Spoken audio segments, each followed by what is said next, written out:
The Ottoman dynasty had unusual succession practices compared to other monarchies. Those succession practices changed over time, and ultimately the sultanate was abolished in 1922. In the early period, from the 14th through the late 16th centuries, the Ottomans practiced open succession, or what historian Donald Quataert has described as survival of the fittest, not eldest, son. During their father's lifetime, all of the adult sons of the reigning sultan would hold provincial governorships. Accompanied and mentored by their mothers, they would gather supporters while ostensibly following a Ghazw ethos. Upon the death of their father, the sons would fight among themselves until one emerged triumphant. How remote a province the son governed was of great significance. The closer the region that a particular son was in charge of, the better the chances were of that son succeeding, simply because he would be told of the news of his father's death and be able to get to Constantinople first and declare himself sultan. Thus a father could hint at whom he preferred by giving his favorite son a closer governorship. Bayezid II,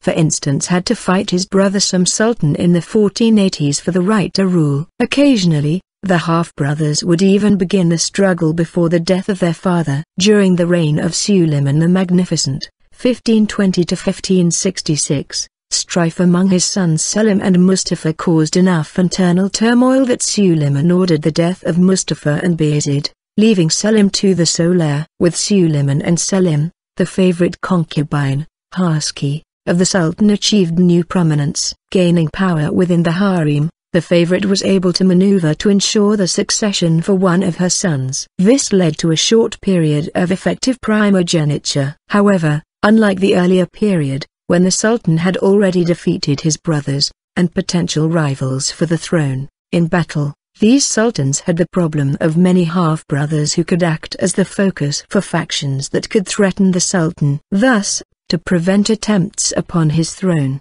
the Sultan practiced fratricide upon ascending the throne. The practice of fratricide, first employed by Mehmed II, soon became widespread. Both Murad III and his son Mehmed III had their half-brothers murdered. The killing of all the new sultan's brothers and half-brothers, which were usually quite numerous, was traditionally done by manual strangling with a silk cord. As the centuries passed, the ritual killing was gradually replaced by lifetime solitary confinement in the Kafes, Golden Cage, a room in the imperial harem from where the sultan's brothers could never escape, unless perchance they became next in line to the throne. Some had already become mentally unstable by the time they were asked to reign. Mehmed III, however, was the last sultan to have previously held a provincial governorship. Sons now remained within the imperial harem until the death of their father. This denied them not only the ability to form powerful factions capable of usurping their father, but also denied them the opportunity to have children while their father remained alive. Thus when Mehmed's son came to the throne as Ahmed I,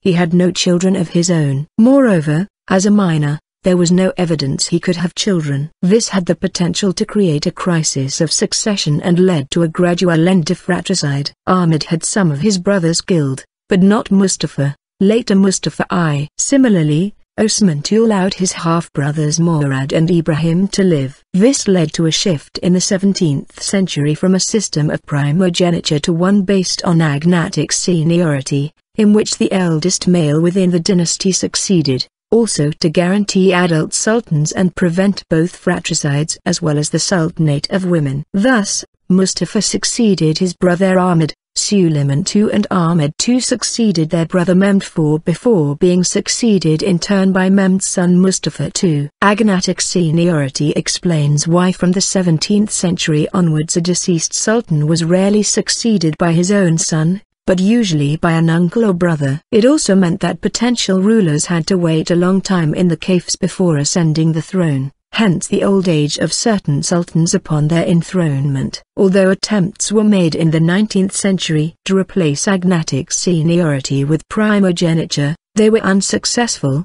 and seniority was retained until the abolition of the sultanate in 1922. List of heirs. Since 1922, the Ottoman dynasty was expelled from Turkey in 1924 and most members took on the surname Osmanoglu, meaning son of Osman. The female members of the dynasty were allowed to return after 1951, and the male members after 1973. Below is a list of people who would have been heirs to the Ottoman throne following the abolition of the Sultanate on the 1st of November 1922. These people have not necessarily made any claim to the throne. For example, Ertuğrul Osman said democracy works well in Turkey. Mehmed V, last Ottoman Sultan, 1918 to 1922, then 36th head of the House of Osman in exile, 1922 to 1926. Abdülmecid II, last Ottoman Caliph, 1922 to 1924, then 37th head of the House of Osman following Mehmed V's death,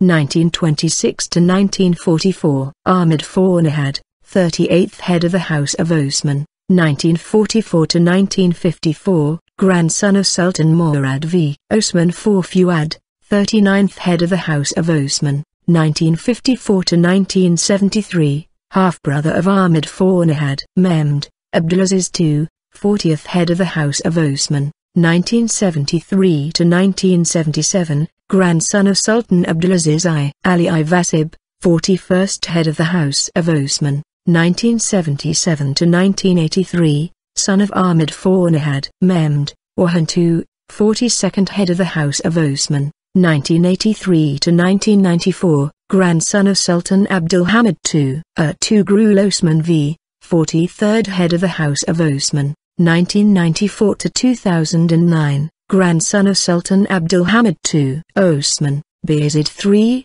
44th head of the House of Osman, 2009 present, great-grandson of Sultan Abdülmecid I. Current line of succession. According to genealogies of the House of Osman, there would hypothetically be 25 princes now in the line of succession after Bayezid Osman, if the Sultanate had not been abolished.